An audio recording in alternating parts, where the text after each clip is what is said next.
Hello guys, कैसे हैं आप लोग। आई होप आप सभी अच्छे होंगे। मेरा नाम है नितेश और आप देख रहे हैं मेरा चैनल नितेश फिजिक्स क्लासेस को। सो गाइस, आज की वीडियो जो है वो जीएमआई का सेकंड पार्ट है जो कि 2020 का सोल्यूशन मैं दे रहा हूँ। इसमें मैं फिर से टॉप 25 प्रॉब्लम्स को डिस्कस करने वाला हूँ और इसमें जो इजी प्रॉब्लम्स होंगे उसका मैं डिटेल सोल्यूशन नहीं दूंगा, या जो भी कुछ प्रॉब्लम जो ग्रुप में मैक्सिमम टाइम डिस्कस किए जा चुके हैं उसका मैं सोल्यूशन नहीं दूंगा। मैं आपको ऑप्शन बता दूंगा। फिर मैं ट्राई करूंगा कि 25 में से 22 प्रॉब्लम आपको डिटेल सोल्यूशन दे दूं। जो भी चैनल पर नए हैं, अगर मेरा वीडियो पहली बार देख रहे हैं तो चैनल सब्सक्राइब कर लें, बेल आइकन को प्रेस कर लें कि आपको नेक्स्ट वीडियो का अपडेट मिलती रहे।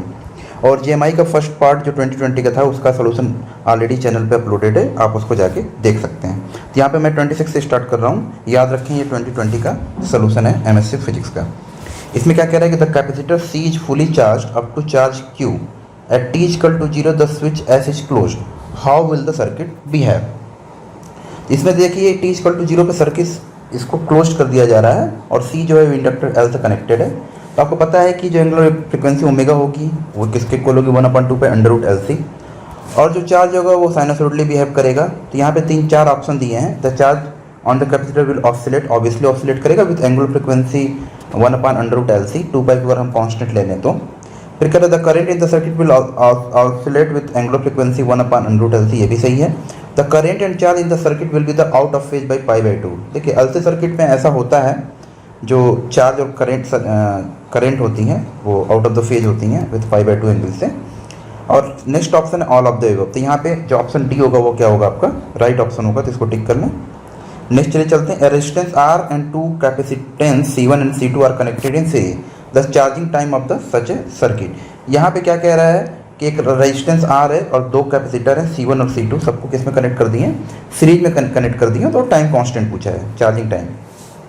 जो टी जो होता है वो R equal to C equivalent हो जाएगा। सी इक्वेलेंट कैसे होगा, ये दोनों सीरीज में है, तो इसका इक्वेलेंट निकाल लीजिए, 1/c equivalent equal to 1/c1 plus 1/2c2। तो वहाँ से आ जाएगा C1 C2 अपन C1 प्लस C2, उसमें आर को मल्टीप्लाई कर दीजिए, तो ये आपका आ जाएगा ऑप्शन ए जो कि मैच कर रहा है।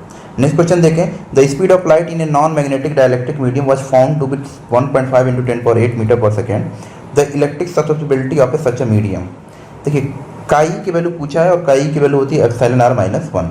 सबसे पहले हमें एप्सिलॉन r हमें निकालना होगा, रिलेटिव परमेबिलिटी। तो यहाँ पे हमें फार्मूला पता है, C इक्वल टू होता है 1/√μ0 एप्सिलॉन नॉट। तो V की अगर हम बात करें, क्योंकि यहाँ पे C एग्जैक्ट तो है नहीं, तो हम V की बात करेंगे तो वो इसको हम लिख सकते हैं 1/√μ0 एप्सिलॉन r, राइट। और इस B की वैल्यू आप यहाँ पे लाके 1.5 × 10⁻8 पुट कर दीजिए और दोनों साइड को स्क्वायर ले लीजिए, और μ0/4π की वैल्यू होती है आपकी 10⁻7, ये याद रखिएगा, μ0/4π इक्वल टू 10⁻7। और यहाँ से 3.14 को मल्टीप्लाई करके इसको पुट कर दें μ0 की वैल्यू। एप्सिलॉन नॉट की वैल्यू 8.85 × 10⁻12 न्यूटन मीटर स्क्वायर पर coulomb square into epsilon r। इसको सॉल्व करें तो आप पाएंगे कि एप्सिलॉन r की वैल्यू जो आएगी अराउंड 4 आएगी। तो काई की वैल्यू क्या होती है, एप्सिलॉन r -1 4 - 1 जो कि आपकी आ जाएगी 3। तो ऑप्शन बी जो होगा आपका वो राइट ऑप्शन होगा, इसको टिक कर लें। नेक्स्ट देखें। 2 inductor L of 10 milli henry each are connected together in series combination so that their magnetic field each other giving cumulative coupling, their mutual inductance in given capital M की value दिया है 5 milli henry. The total inductance in series, देखिए series में जो total inductance हो जाएगा वो किसके इक्वल होगा, L1 + L2 + 2M। ये सारे 12th के क्वेश्चन हैं, ये आपको बताने की जरूरत नहीं है, आप केवल फार्मूला वगैरह देख लीजिए, क्योंकि जीएमआई में 12th के क्वेश्चन बहुत ज़्यादा ही पूछ रहा है। तो 2 इंडक्टर दिया है, L1 और L2 दोनों की वैल्यू कितनी है, 10 मिली हेनरी, ये पुट कर दीजिए, और 2 कैपिटल M की वैल्यू दिया है 5 मिली हेनरी, इसको पुट कर देंगे तो आपको 30 मिली हेनरी ऑप्शन आ जाएगा। नेक्स्ट देखें। ये देखिए क्लास 12 का क्वेश्चन है, LCR सर्किट दिया हुआ है और वोल्टेज अक्रॉस R पूछे, तो आई होप ये सभी आप लोग लगा लेंगे। इसमें इंपेडेंस निकाल दिएगा जेड की वैल्यू जो आएगी आपकी R² plus √R² plus XL - XC का होल स्क्वायर। इसके क्रॉस निकालने के बाद V के क्रॉस जो भी रेजिस्टेंस के क्रॉस वोल्टेज ऑफ VR है वो निकाल लेंगे, तो option A I think match करेगा, तो इसको चेक कर लीजिएगा। नेक्स्ट देखें। A body is constant to move a inner surface of a sphere, the number of degree of freedom in this system. देखिए बॉडी जो है वो इनर सरफेस ऑफ स्फीयर में मूव कर रही है। तो यहाँ पे आपको पता लीजिए कि डिस्टेंस फ्रॉम ओरिजिन हमेशा कांस्टेंट रहेगी, मतलब R क्या होगा आपका कांस्टेंट रहेगा, तो ये कांस्टेंट हो गया। और थीटा और फाई वेरी कर सकते हैं, तो number of degree of freedom आपको कितनी हो जाएगी, 3 - 1 दैट इज 2। ऑप्शन बी आपका क्या हो जाएगा, राइट ऑप्शन हो जाएगा। नेक्स्ट देखें। The movement of inertia of uniform spherical shell of mass M and radius R about an axis tangent to its surface. तो देखिए इसके क्रॉस मूवमेंट ऑफ एनर्जी आप ICM के क्रॉस निकाल लीजिए, और उसके बाद आपको पैरेलल एक्सिस थ्योरम लगा देना है। ये जो R है वो फिक्स है, तो टोटल जो I हो जाएगा वो क्या हो जाएगा, ICM + MR²। ICM जो होगा सेंटर ऑफ मास के अकॉर्डिंग वो होता है 2.3 MR² + MR² सबको ऐड कर दीजिए तो आएगा 5/3 mr², जो कि ऑप्शन डी आपको दिख रहा है, तो ऑप्शन डी आपका राइट ऑप्शन हो जाएगा। इसको टिक कर लें आप। नेक्स्ट देखें, the homogeneity and isotropy of a space lead to the law of conservation. देखिए जो भी सिस्टम की होमोजीनिटी होती है और आइसोट्रॉपी होती है वो कंजर्वेशन को बताती है कि होमोजीनिटी लीनियर मोमेंटम के कंजर्वेशन को बताती है और आइसोट्रॉपी एंगुलर मोमेंटम कंजर्वेशन को बताती है। तो ऑप्शन ए जो होगा आपका वो राइट ऑप्शन होगा। इसको टिक कर लें। नेक्स्ट देखिए, क्लासिकल मैकेनिक्स का क्वेश्चन है। इसमें क्या किया गया है कि लैग्रेंजियन दे दिया गया है सिंपल पेंडुलम का और आपको हैमिल्टोनियन इक्वेशन ऑफ मोशन पूछे। ये काफी इजी क्वेश्चन था। इसमें देखिए हाँ एक चीज़ और है, यहाँ पे होना चाहिए 1/2 ml² theta dot square. Okay, यहाँ पे केवल थीटा स्क्वायर दिया हुआ है, तो ये थोड़ा प्रिंटिंग मिस्टेक है, इसको सही कर लीजिएगा आप लोग। अगर इस तरह क्वेश्चन आपको लकली किसी भी एग्जाम में 2021 में देखने को मिल जाए तब इसको क्लेम भी कर सकते हैं इवन, क्योंकि प्रिंटिंग मिस्टेक है तो ये क्वेश्चन डिलीट होना चाहिए। तो हैमिल्टन इक्वेशन ऑफ मोशन पूछा है तो पी थीटा और वहाँ से आपको थीटा डॉट की वैल्यू निकालने को पूछा है। तो पी थीटा क्या हो जाएगा, del L by del theta dot. यहाँ से इसको डिफ्रेंशिएट कर दी तो आप पाएंगे कि थीटा डॉट की वैल्यू कितनी आएगी, पी थीटा अपन ml²। लकली यहाँ पे देखिए मैं ऑप्शन चेक कर रहा था, लेकिन यहाँ पे क्या था, इसमें भी था, इसमें भी था, इसमें भी था, तो मैं कंफ्यूज होने का मतलब है कि अगर किसी एक में रहता तो हम लोग डायरेक्ट पी थीटा डॉट की वैल्यू निकालने की जरूरत नहीं पड़ती। पी थीटा डॉट मैंने जो निकाल लिया आपको वहाँ से इजीली मिल सकता था। लेकिन यहाँ पे क्या करना पड़ेगा, हमें पी थीटा डॉट भी निकालना पड़ेगा। वो भी बहुत ईजी है, del L by del theta कर दीजिए और इसको सॉल्व कर लीजिए तो आप पाएंगे कि -mgl sin थीटा आएगा आपका। तो ऑप्शन सी जो होगा आपका यहाँ पे वो राइट ऑप्शन हो जाएगा। इसको टिक कर लें। नेक्स्ट देखें, a relativistic particle is moving at a speed that its kinetic energy is equal to the rest mass energy. Kinetic energy क्या होती है, mc² - m0c²। ये किसके इक्वल है, रेस्ट मास एनर्जी m0c² के इक्वल है। इसके स्पीड बताना है। नेक्स्ट स्टेप इसको इधर भेज दीजिए, हो जाएगा 2m0c²। m को चेंज कर दी, m = m0/√1 - v²/c² into c² = 2m0c²। ये कैंसिल आउट हो जाएगा। इसको सॉल्व कर लेंगे तो आप पाएंगे v की वैल्यू √3/2 इंटू c आएगी, जो कि ऑप्शन डी आपको यहाँ पे दिख रहा है। इसको टिक कर लें आप। नेक्स्ट देखें, तो absolute temperature T of a system is related to the total number of accessible microstate. ये डायरेक्ट फार्मूला है, आपको पता होना चाहिए कि 1 जो KT होती है वो होती है डेल ln ओमेगा अपन डेली। ओमेगा क्या होता है, एसेसिबल माइक्रोस्टेट्स होते हैं। तो ऑप्शन सी जो होगा आपका ये स्टेटिस्टिकल का फार्मूला है, पहले ही चैप्टर का पथरिया का अगर आप देखेंगे तो वहाँ पे आपको ये मिल जाएगा। ऑप्शन जो सी होगा आपका वो राइट ऑप्शन होगा। इसको टिक कर लें। नेक्स्ट देखें, the canonical partition function of which of the following combination variable. देखिए micro canonical ensemble, canonical ensemble और ग्रैंड कैनोनिकल इंसेंबल, इसमें जो जो चीज़ें कांस्टेंट रहती है वो आपको पता होना चाहिए और जो जो चीज़ें वेरी करती है वो आपको पता होना चाहिए। ओके, अब कॉम्बिनेशन कैसे पता करें, तो देखिए माइक्रो कैनोनिकल क्या होता है EBN, कैनोनिकल क्या होता है TBN और ग्रैंड कैनोनिकल क्या होता है TB म्यू। म्यू क्या आपका केमिकल पोटेंशियल है, टी टेम्परेचर, वी वॉल्यूम है। ओके, और एन नंबर ऑफ पार्टिकल्स है। तो किसके लिए पूछा है, ये कैनोनिकल के पूछा है, तो TBN आपका क्या हो जाएगा, कांस्टेंट हो जाएगा। हो सकता है 2021 में माइक्रो कैनोनिकल या ग्रैंड कैनोनिकल पूछ दें। तो ये सारी चीज़ें आप याद रखिए। मैं ये देख रहा हूँ कि JMI में जो है वो 12th के बहुत सारे क्वेश्चन आ रहे हैं, रिलेटिविटी से आ रहे हैं, और जो भी क्वेश्चन है डायरेक्ट फार्मूला बेस्ड भी क्वेश्चन है और कुछ टफ क्वेश्चन भी देखने को मिले हैं। तो ये सारी चीज़ें आप ध्यान में रखिए कि 12th आप जरूर पढ़ें, सारे फार्मूला, उसमें बहुत सारे क्वेश्चन आपको देखने को मिलेंगे, रिलेटिविटी और सारे के सारे आपको फार्मूला याद होने चाहिए, तभी आप यहाँ पे क्वेश्चंस को लगा पाएंगे। सारे क्वेश्चन को सॉल्व नहीं करना है आपको 2021 के एग्जाम में। आपको टारगेट रखना है कि 60 to 70% एटलीस्ट क्वेश्चन सही हो जाए without negative marking. Okay, negative marking कहने का ये मतलब है कि अगर क्वेश्चन गलत होंगे तो वो तो काउंट नहीं होंगे, राइट। तो ये सारी चीज़ें आप देख लीजिएगा। नेक्स्ट देखिए, the total number of accessible microscope of that a system of N non interacting particle of spin is, spin half देना चाहिए था ऐसे, एनीवे।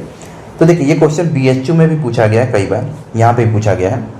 तो एसेसिबल स्टेट क्या हो जाएंगे, 2s + 1 to the power n, जितने नंबर ऑफ पार्टिकल होते हैं, स्पिन s की वैल्यू आप हाफ रख दीजिए, तो 2 × ½ + 1, ये क्या हो जाएगा 2 to the power n। तो ऑप्शन ए जो होगा आपका वो राइट ऑप्शन होगा। इसको टिक कर लें। नेक्स्ट देखें, कह रहा है Einstein formula of heat capacity. ये तो कई बार BHU का पोएट क्वेश्चन है, यहाँ पे भी पूछा जा रहा है। तो अगर आप JMI का पेपर देने जा रहे हैं तो BHU का भी क्वेश्चन को सॉल्व करें, वहाँ से डायरेक्ट मैं क्वेश्चन देख रहा हूँ, यहाँ पे direct as it is copy कर दिए गए। तो देखिए आइंस्टीन फार्मूला जो था हीट कैपेसिटी का, वो कहाँ फेल किया गया था, वो फेल हुआ था लोअर टेम्परेचर पे, because it decrease exponentially in state of T3। Okay, higher temperature आपको पता है कि 3R होता है और लोअर टेम्परेचर पे क्या होना चाहिए, T³ के प्रोपोर्शनल होना चाहिए। तो लेकिन यहाँ पे क्या था, एक्सपोनेंशियल डिक्रीज कर गया था, इसलिए फेल कर गया। तो ऑप्शन सी होगा आपका वो राइट ऑप्शन हो जाएगा। इसको टिक कर लें।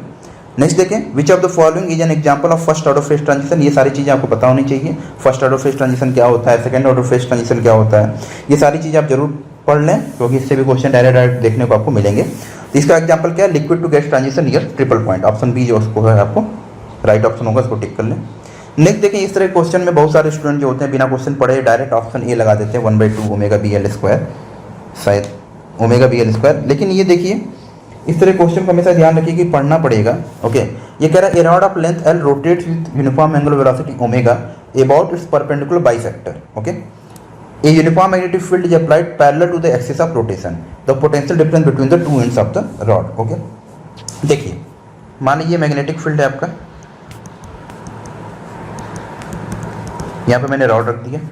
ओके, एक्सिस ऑफ रोटेशन ये है, ये रोटेट कर रहा है, सपोज कर लीजिए। ओके, अब ये कह रहा है तो potential difference between two ends of the rod, ये ए एंड है, ये बी एंड है, इन दोनों एंड के बीच में पोटेंशियल डिफरेंस हमें पता करना है। ओके, आपको पता होना चाहिए कि जब मैग्नेटिक फील्ड है और मान लीजिए कि सर्कुलर मोशन में अगर ये घूमेगा तो इस तरीके से घूमेगा।